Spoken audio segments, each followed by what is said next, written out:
বন্ধুরা, দেখো আজকে তো কৌশিক অমাবস্যার পুজো। আমার পুজোই মাত্র শেষ হলো। সবাই প্রসাদ নেবে বসে আছে। প্রথমে নৈবেদ্যটা মাখছি, চাল কলাটা সবার প্রিয়। দিয়ে তারপরে এক এক করে সব প্রসাদ দেবো, যে যার মতন বাড়ি চলে যাবে।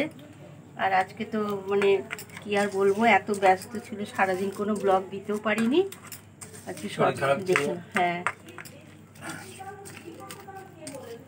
কোনোরকমভাবে মানে মায়ের পুজো সারা হলো।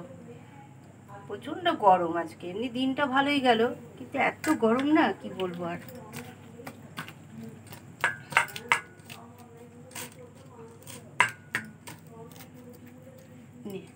ওই চাল মাখাটা সব একটু একটু করে দিয়ে দে, তারপরে ওই চন্দ্রমিত্রটাই করতে হবে।